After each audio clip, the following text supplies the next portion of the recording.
Hey, you're listening to Don't Lie to Your Life Coach podcast with Kim Arrington. I'm Kim Arrington. I'm a life coach, a weight loss coach, an author, and a badass passionate about helping you connect back to your most authentic self. Join me here each week so I can coach you on how to think all those juicy thoughts that get you feeling your absolute best and taking some big ass action. Coaching has changed my life, and it can change your life too. I'm here to give you real life solutions to create a life you'll love. Because the truth is, boo, you ain't just got problems, you got options.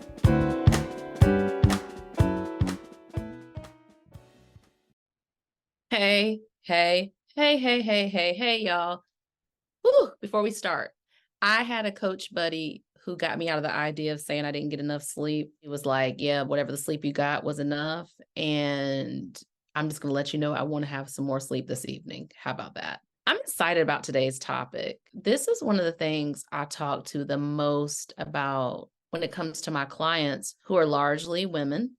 And it's something that I have struggled with in my life, and that just a couple of tweaks have really changed this. So what we're going to talk about is y'all got a problem with not knowing how to receive. Y'all have a problem with not knowing how to receive. And this is something that can easily change your life, because when you allow yourself to receive from others, that means that you're allowing yourself to be cared for, to be regarded, to be seen, to be respected, to be understood, to be a human, that you aren't subscribing to perfectionism, that you don't think it has to be a certain way. It's like before I recorded this podcast, when I record podcasts, where I record is very close to an air exchange. So if I have the AC or the heat on, you're going to hear it. So I went and put on my turtleneck dress, y'all. I love a turtleneck. This is brown. I don't know how it appears on camera, but it's like I'm going to say a peanut M&M brown. And I love a turtleneck, and I got on some burgundy leggings, and I got my sock, my peanuts, peanuts like those socks. I got on some of those socks. And I needed to take care of myself. But also, I need to be able to ask for other people to take care of me too. I'm going to talk to you today about something I call the and doctrine versus the or doctrine. And that is something y'all got to know. So I'm going to tell you a story. I used to work as a teaching artist for about, let's just make it 15 years. And I did this long-term residency in an alternative school where we had police officers who worked there too. We were very cool with them. I live in Durham, and so some of the cops that worked, I had known for years. There was a police officer. I believe I didn't ask for help because I thought he was cute. That was the problem. Now I'm different. If I think you're cute, I'm going to definitely ask for help. But I had my hands full. And he was like, want me to get that door for you? Because the door was closed. I was like, no. And I basically opened the door with a knee elbow combination. I put my stuff down. This was years ago, y'all. I put my stuff down. I turned to him and I said, I should have taken your help. He was like, yeah, you should have.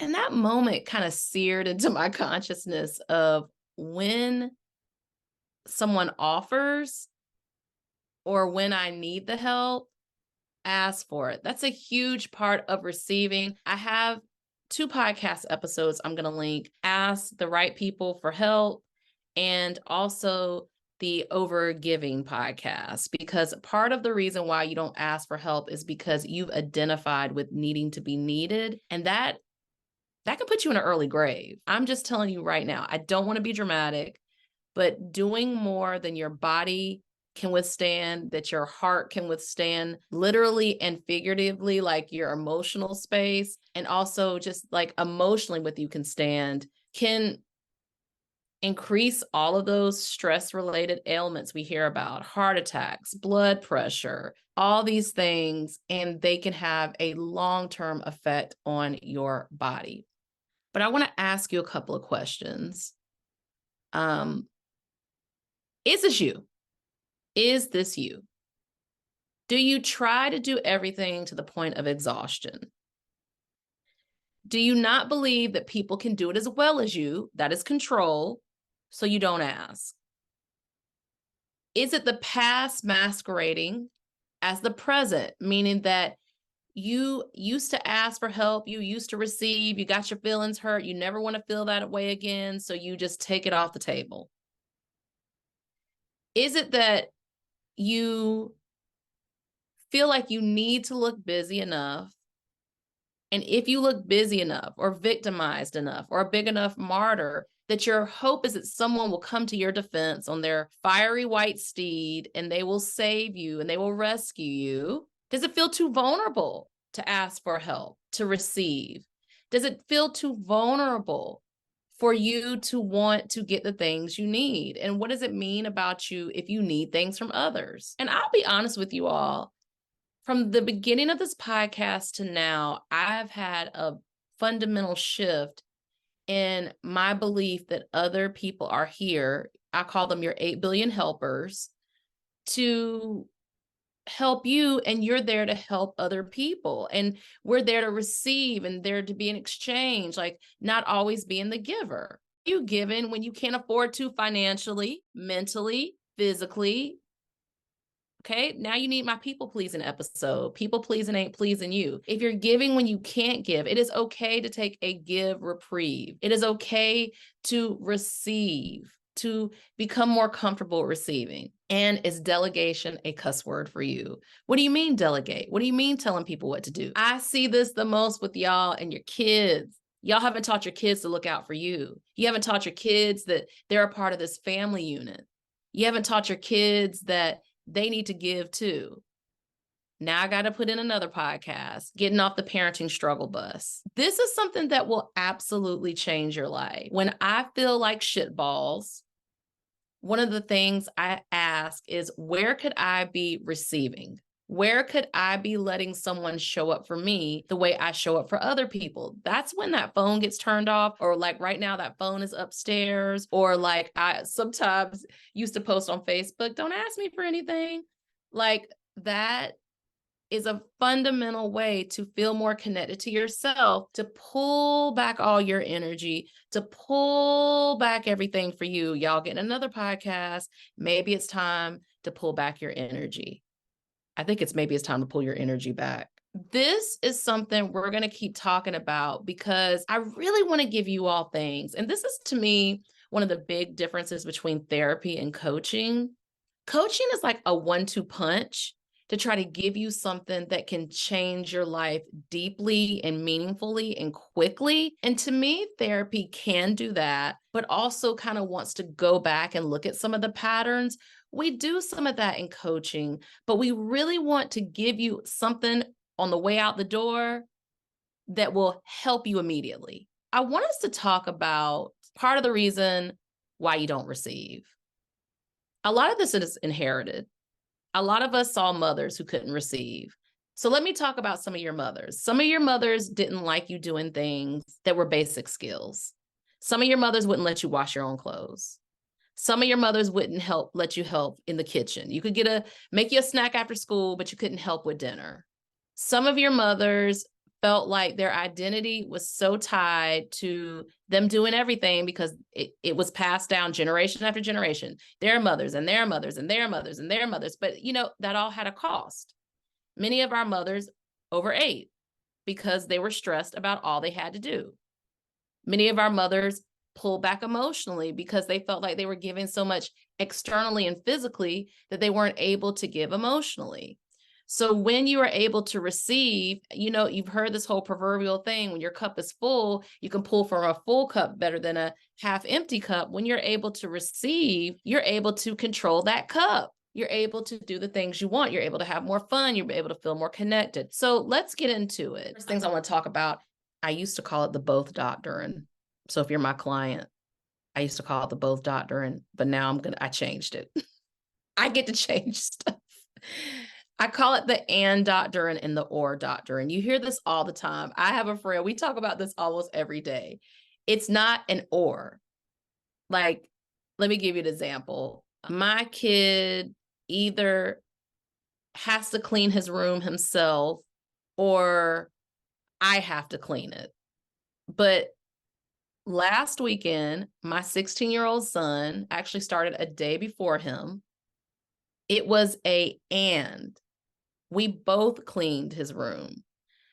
I helped put structure around it, helped hang up clothes, helped to declutter. I asked him questions. I gave him specific, chores to do in his room. And one of the things, if y'all want to make kids happy, give them a choice. Would you like to do this or would you like to do that? That kind of sets their brain up for, well, I got a choice, so I don't want to say an automatic no. Of course, sometimes your kid will say no. Then you give them three, or maybe this, and let's choose one of them. So we cleaned his room together, and it was an and doctrine. I wasn't going to clean his room just myself. We were going to do it together. And we're a blended family. So he came back in yesterday, and it was so lovely how he did this. He said thank you about 5 or 6 times. He walked into his room because I said to him, I said, hey, how do you feel about now walking into this clean room? Because I'm going to tell you, we took out 6 bags of clothes to donate, toys. And this was not the first time we had done this activity. It had been a long time. But I knew he needed help. I knew that he wasn't able. Remember, y'all, your kids, their frontal cortex is not as developed. Their brain is not as developed as yours. So they don't have all the ability to do problem solving and solutions and executive functioning, right? Executive functioning is in the front of that brain. That means being able to do multiple tasks and have multiple processes going on at one time. I knew that he wasn't going to be able to do it on his own, but I knew he could maintain it. And I talked to him as I was doing it. And we still have a bookcase to handle. In the top of his closet, I have a solution for some of his certificates and artwork that we've collected over the years. It looks so much better. But I said to him, I was like, how do you feel about your room? He was like, well, as long as it's not dirt and grime, I'm okay with stepping over clothes. But then he came here yesterday to pick up some stuff before he went to his mom's house. And he was like, you know what? I want to thank you. He said, because I just walked in that room and it felt really good. And he was like, he's so sweet. And then he was like, and you know what? Because I knew when it was kind of junky where everything is, I have to kind of look. He said, but it's easy to look and see where everything is. And I really like it.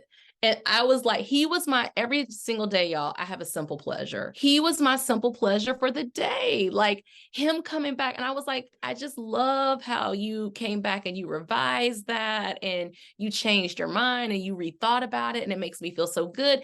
And he was walking out the door. He's like, seriously, thank you so much. He was so sweet. He texted me later from his mom's house and was talking about the meal that he was making and how he'd like to make it for my husband and I. It was just a sweet, tender, loving moment. And he's 16. So those don't happen like they happened when he was 5 and 4. Okay. So here's what I'm saying to you. That illustrates the and doctrine. If I had been like, oh, he has to clean up, either he cleans up his room or I clean up his room. But with the and doctrine, it was, we did it together. I want you all to think about where in your life you need some ands. You need more ands instead of ors. Ors usually have an ultimatum on them. Ors usually are like black and white thinking. There's only one way it can happen. But an and is sexy. And an and allows for people to show up and for you to show up in a way and to change your damn mind too, if you need to. And I'm going to call some of y'all out right now. I got this wonderful weight loss course, Half Life. And honestly, if you get it on the front end, you're going to get a ridiculous price. It's not a course, it's a program. It's a way to finally lose your decades-long weight. And some of y'all got the money to pay for it, but you won't pay for it because you won't receive. Like, I'm literally giving you the keys to the castle. I'm telling you can keep eating your greasy fries and you can still lose weight. I'm telling you, you can save money and time and stress and still lose weight. As a matter of fact, let's cut to the commercial right here so you can hear for yourself. Hey girl, hey, My name is Coach Kim, and I'm your last weight loss coach. More on that later. Yes, I've lost 65 pounds, and I'm living my dream of lasting weight loss, plus so much more. And I'm here to spill some tea. What if I told you it only takes watching these 13 videos and doing your workbooks to finally have lasting weight loss? Like weight melting off like ice cream while you eat what you like weight loss? Like being able to go in any store and pick up a pair of jeans or that red dress in your size, like not having to lose weight for an event. You're going to the event and everybody is talking about you at the event and how good you look. Body confidence on 10, friend. And having the most fun you've had in years while saving money, time, and stress. Sign me up, coach. Put me in, coach. Half-Life Weight Loss is going to help you gain your whole self back. I got you. All right. Can't wait to see you on the inside. All right. So that means you all want to go to kimarrington.com/weight loss. All one word. You want to go there and you want to learn more about the course. Okay. You get on the list and then you'll get more information about the course. So today, this podcast means so much to me because I know that before I even knew I was doing this, that it was wreaking a lot of havoc in my life. And I have seen this do the same to all the wonderful people that I coach. So let's talk about it. Here are two things I've been saying lately. Your thoughts are programming your behavior, and comfort is created. And this is really two very important points for this podcast right here, because we're talking about how to stop treating yourself like you're a burden. You all know I love to break out the dictionary to help us to understand. Hashtag English major. So a burden is something that is carried, a load. Dropped his burden of firewood, a duty, a responsibility, forced to bear the burden of caring for her parents, something oppressive or worrisome. The bearing of a load, usually used in the phrase beast of burden, the capacity for carrying cargo. Burden can also be a verb, right? Those are the nouns. Oppress. I will not burden you with a lengthy account. Some of y'all are thinking that you're a burden. Some of y'all are thinking that you are the heavy load. And you don't just think you're a heavy load in your life. You think you're a heavy load in everyone's lives. And what did I say to y'all? Your thoughts are programming your behavior. So if you think you are a burden, then you may be even acting in burdensome ways. And then I told you that comfort is created. That means that for you to get the comfort in your life, you will have to be the main person who is creating that. I'm going to talk a little bit more about that in upcoming podcasts, but this whole episode is going to be all about you thinking about your thoughts and how that could be impacting how you show up in the world for yourself and others, and things that you can do to help create the comfort. I mean, I don't know, antonym, opposite. So the opposite of burden would probably be comfort, right? And I'm telling you that you can create that. I have been on, shout out to Becky Blackburn, the Haas lady. A couple of episodes, we had a whole podcast on overcoming clutter. I will link that in the show notes. Her message knocked around me, and I began to declutter, but I began to declutter the house, but to declutter in a way where it worked for me. So that meant I wasn't going to do a 10-hour decluttering project in the middle of the work week. You know, if it was a longer decluttering project, I was going to do that more on the weekend, right?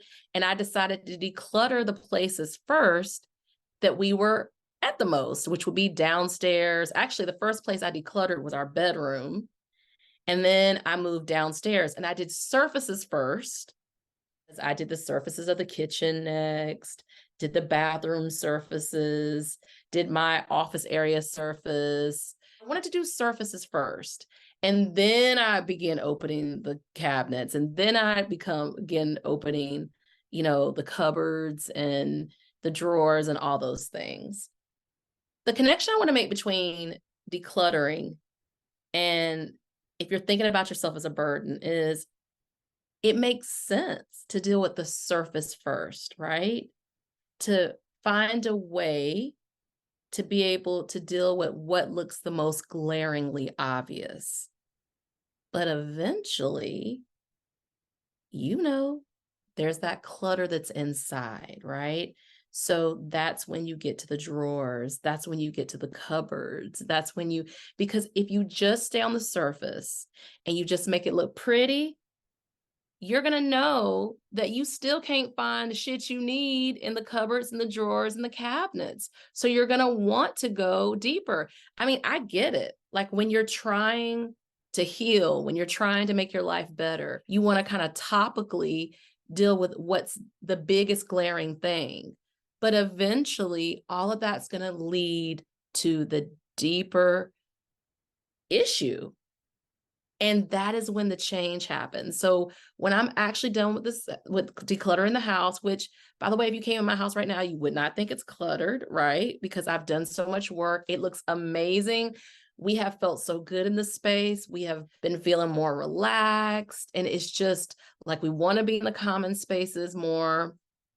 I found stuff that I didn't know where it was. I recognized before I purchased things to not get duplicates. I saw things I hadn't used. And this really started probably 8 months ago when I stopped buying stuff. Like I stopped buying extra stuff and I started using what I had. And so this was kind of an outgrowth. So when you are healing, when you are, finding a way to deal with what's bothering you, it's an outgrowth, y'all, of stuff you've already done, of work you've already done. Do not act like you are starting from like day one, ground zero, right? If you are in your 40s, and most of my listeners are in their 40s or older, you have done healing work before. So do not act like you haven't. Same thing when it comes to organizing your home or decluttering your home. Don't act like you've never cleaned a day in your life. And as you continue making it a habit, this is now a habit for me. We straighten up as we clean up. It's a family affair. We're all doing a little work here and there. We all are maintaining it. It's really cool. But you really came here today to learn how to stop treating yourself like a burden. So the first thing you need to know is treating yourself or thinking of yourself as a burden is a limiting belief. It has limiting in it for a reason. If I'm really honest with you, most of the time we feel happy, it's because we feel unlimited. I want you to think about it for a moment.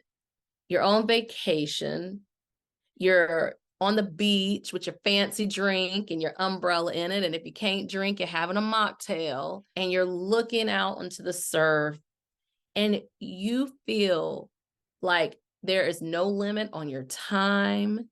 You're enjoying yourself. If you're there for a couple of days, it's going to be more of these moments. And you may temporarily think about what's going on, but you're able to kind of switch back. And if y'all ain't able to do it, y'all need to call me to get some coaching because I can help you enjoy a vacation. That is an important thing that a woman over 40 or any of my listeners over 40 need to know is how to detach, become less uptight, and enjoy your vacation. But in terms of the limiting, anything that limits you, that makes you feel like you don't have the choices. And when you think about yourself as a burden, where does that begin and where does that end? What's the day? If you think of yourself as a burden, what's the day? What's the date on the calendar that you don't become the burden? It's the day that you recognize that you're thinking that way. The world reflects this back to us so often that we have all these ways we should measure up. We have all these things to work on. I'm going to put in this episode why I hate the self-development industry, that podcast, because I don't believe we have so many things to work on. I think it's one of the things my clients really love about working with me, that I am like, oh, here are our goals. Let's hit these. One is going to stand out. And then The other ones, like you don't have an unending list of things you have to work on. And the same thing about being a burden. As you are able to recognize that you're feeling that way about yourself, then you're able to do something about it. I do want to talk to you about what that looks like, because I know some of y'all are like, well, what does she mean when she's talking about, do I see myself as a burden? Do you get impatient with yourself? Do you allow yourself to have a process? Do you allow yourself to be a beginner? Do you allow yourself to make mistakes? When you hurt someone's feelings, do you ruminate about it all the time? Do you think you're a perfectionist? If you're a perfectionist, another way to say you're a perfectionist is you think you're a burden. Because if you don't think you can make a mistake, then you think that your life is governed by just what you do right. That is burdensome. How are other ways that this shows up? It shows up in your relationships. If you feel like you're the person who never gets chosen in a romantic relationship, or that you're the least liked family member, or if you're at a job and you feel like that no one understands you, no one sees you, no one hears you, that's actually, if you look at the underside of it, you feel not only like you're burdened, but you are burdened. Here's some more English major facts. I remember we learned about the different characters. So a flat character is a two-dimensional character that lacks depth or real personality. Usually flat characters are the ones that don't change. They end up staying the same. There's one good-natured flat character that I could think of, which is Dory from Finding Nemo. She's just telling you, just keep swimming, just keep swimming. Another one from Little Mermaid is Ursula. Ursula doesn't change. She's got it out for Ariel, right? Scar from Lion King. They're all flat characters. A round character is different. It's the opposite. They're deep, they're layered. They change. They go on that hero's journey. They're interesting to audiences because they do make mistakes, but they're able to rebound, and they rebound even better. Audience feel invested in their successes and their failures and their strengths. They become a different person in the course of the story. Let's talk about Simba from The Lion King. He grapples with self-doubt and guilt, especially after his father's death. He blames himself for the tragedy and struggles with his self-image. But however, he has helpers, Rafiki, and the love of Nyla, and Simba overcomes self-doubt, shows a significant internal transformation, which is a hallmark of a round character. These are not my words, friends. I looked this up and found this out. What's more appealing? Are you going to be that two-dimensional character who lacks depth or real personality, who only can be a certain way? Or are you going to be that round character who has successes, who has failures, who has strengths, who have weaknesses, but keeps trying? That's the difference. The flat character is the burden, and the round character, even though the round character is doing all these different things and engaging goals and also feeling very at times scared, but doing it anyway, is actually the round character who's not burdened. Round characters are going to feel all of their emotions, but they're not going to feel ruled by their emotions. Flat characters are always going to feel like their emotions determine who they are. So as you're letting go of being a burden, as you're letting go of seeing yourself as a burden, one of the ways you're going to want to do that is beginning to experience and feel your emotions. Today. This is an important podcast. I'm going to get y'all in and out because I got to go to the dentist court and play.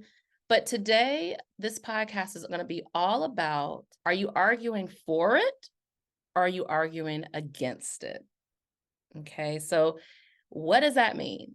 This podcast is absolutely for you If you make a decision and then you're like, you come up with all the reasons why it can't work. Now, I remember learning about debate in school. And one of the things you did with debate, during a debate, is you came up with all the reasons that you think the opposition, the other side, is going to say that it doesn't work, and you already form your rebuttal. You actually put that in your argument, and then you can go back point by point. You sit and think about all the reasons it won't work, and then you figure out all the reasons it will work. Well, I want to teach y'all that because I hear it all the time. I hear it with my clients. It's probably one of the biggest skills that I teach my private clients. By the way, y'all, I told you I'm only taking 7 clients. I already got somebody slotted. So now it's 6. If you want to work with me, go to kimarrington.com, hit join waitlist, and I will get back to you. Even if I have to put you on the actual wait list, I'll let you know that. Here's the thing. This is one of the biggest skills I teach them, is how to talk back to what normally comes up with their brain. Your brain is a safety, like if you think about it as a compliance expert or a safety expert, it always is learning, it's always listening, it's always taking in. So if something has hurt you, it will throw up everything to keep you from doing that thing that has hurt you. You need to know that, because some of you all believe what your brain is telling you, and it always wants you to be safe instead of successful. To be successful, you got to take some risk. So if you're arguing for it, then that means that you know it's going to happen. But if you're arguing against it, that means you're basically saying, I've made this decision to do it, but I'm going to live in the fact that it's not going to happen. Which one do you all think works the best? Okay. This is a huge stumbling block to your change, lasting change, change that is second nature, change you don't have to think about, change where you're like, oh, this is just who I am. This is it. If you can begin to, when you make a decision, kind of make that list of how you think it's not going to work, and then come up with tangible evidence why it will work. I teach called Just Do 3. Let's just say you have a problem. I'm not getting enough sleep. Then what I would say was come up with 3 things that you can do to get more sleep. So if you come to me, I'm going to say, are you watching your TV at night? Set the sleep timer. And then I would say to you, hey, what's something else that you can relax you at night? Oh, I like to take a shower. Okay, we'll take a shower. And then something else that can relax you. And that might be putting lavender, like a lavender something in your room, like diffusing lavender 10 minutes before you go to bed. The Just Do 3 reminds your brain that there are solutions to your problem. I tell you this all the time. Every problem has the solution in it. So when you figure out what the problem is, you can also begin to think about what the solution is, right? I'm not feeling happy because I don't have enough friendships. Well, the solution is I want to have more friendships. And then we just do 3. So just do 3 with that. Contact some of your friends from the past. Facebook, Instagram puts us in contact with all these people. Go to meetups, like meetup.com, where you go based on your interest and you may find a friend. I was just walking with a friend on the trail yesterday, and she was like, I met this cool lady. And who knows, maybe they end up going for coffee or tea or lunch or whatever. And then I would say, how are you being a friend to yourself? Like, sometimes we do want those external friends, but sometimes we want to increase the friendship that we're feeling to ourselves. So just do 3. Any problem, write down 3 things you can do, and you don't even have to do all 3 of them. Sometimes just doing one of them brings you relief. And then if that gets old, then you got 2 more in the bag right there waiting on you. It helps you feel better instantly.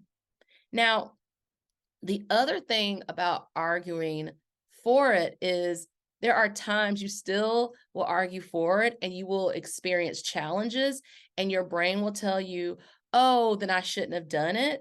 And the truth is, here's the James Clear quote I love. Major life changes, moving to a new city, starting a new job, ending a relationship, getting married, having kids, etc., will make life harder for the first 100 days before improving. It's not always true that it's a nice reminder that experiencing early struggle doesn't mean it was a bad choice. When you're arguing for it, you still could have challenges. And I really want to make sure you understand that, because sometimes we have a little blip in our emotional maturity. We feel like if everything doesn't go smooth and there's not ease, then there's a problem. It starts to trigger that safety mechanism in our brain, like, oh no, not again. Notice where the brain says not again, because the brain is using the past to determine how the present and the future will be. But to be conscious, you will have to use the present to determine how the present and future will be. You cannot always rely on your past to see how things are, because if you've had a string of bad relationships and you assume all you do is have bad luck in love, you're relying on the past. If you do the work, you enjoy yourself, you begin dating more. Y'all remember I say dating is a numbers game. The more people you date, the more likely you're going to find the person. You are open-minded. You're like, that didn't work. Not a big deal. I feel good about myself, that strong self-concept.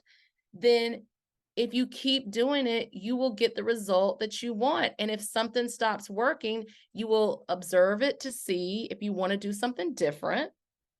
Because just because something stops working doesn't mean it's not going to start working. I mean, it could start working again, or you can decide that you want to do something different. But we're not going to Instagram our lives. Instagram, to me, gives some of the shittiest advice in the world around if something's not working, then just drop it. Sometimes y'all got to have grit.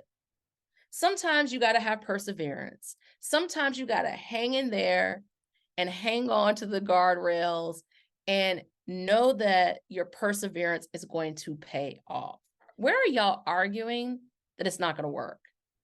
I hear this all the time. It is a pandemic, endemic. It's all of that.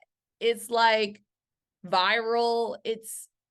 I hear all the time the shitty shit that y'all say about how it won't work. And all I want you to do is argue for how it will work. Think about how much that would change if you argued for, like, you were emphatic. Oh, no, this is going to work. I have a situation going on in my life, and I said to the person, yeah, I'm just sitting in the question. I'm just sitting there. I'm going to have faith. I'm just sitting in the question. And the person was like, wow, that's really empowering it. And I was like, yeah, safety comes from me. So if I want to feel more safe, I do more safe things, or I, clue myself into the safety I already have. So I know my baseline. I know no matter what happens, I'm going to always get back to this place. I know how positivity, that's another tactic. Positivity works wonders in my life. So if I'm being really negative, then I need to look at why I am and decide what I need to do to get back to my baseline, which is typically quite positive. I allow all feelings, knowing I'm going to get back to jokester Kim, coach Kim, funny Kim, wise Kim, nature Kim. I know these things about myself. So this is what I'm saying. Y'all, it's almost tennis time. This is what I want to say to you. Argue for it this week. Argue for how it's going to work, how it has to work, how you're not going to stop until it works, how you're going to have massive action, meaning I'm going to keep going until I reach where I want to go, how it's going to work out perfectly, how you're the perfect person to do this, how everything is going to be set up to work out amazingly for you, that you're not going to have to do it all, that help is going to come, that all these amazing things are going to happen. So here's our affirmation this week. Everything I want wants me to. Everything I want wants me to. Everything I want wants me to. How do we use this? when something comes up that's difficult, you can repeat that. You can also use it when you wake up in the morning and just set the tone for the day. Everything I want wants me to. You can say it before you go to bed. Everything I want wants me to. You can see pictures in your head. That's part of what happens when you argue against it. You begin to see all these pictures of what's going to happen. So change the pictures, change your life. So everything I want wants me to means that you have support from whatever you believe in, that things are going to walk into your life to support you, to make this easier. So yes, y'all have a good one. Enjoy your Thanksgiving. I know I am. And allow yourself to transform into arguing for it, not against it. Y'all be talking about all the haters, but if you're the number one hater in your life, that's so easy to change. Argue for it this week. Argue for how it's going to work. Y'all have a good one. Check out another podcast. Push play, tell a homie about it. Go to the website. Like and subscribe on YouTube. Have a good day. If you're on YouTube, put in the comments something that you are going to argue for this week. All right? Love y'all, mean it. Bye. Are you feeling what you just heard? Good. Repeat after me. You don't have to figure it out on your own again anymore. I'm here to help. Head over to KimArrington.com and download my free video series dedicated to getting you feeling your best right now. Look around, there's some good stuff waiting on you. Got questions? Well, we're always talking on the socials, so find me on YouTube, Insta, and the book. Don't be shy, y'all. Go listen to another episode or join me here the same time next week. Finally, don't keep good shit to yourself. Share this with a homie that could use some help too. Remember, we're not lying to ourselves anymore. We're not lying to our doctors. And you damn sure don't lie to your life coach.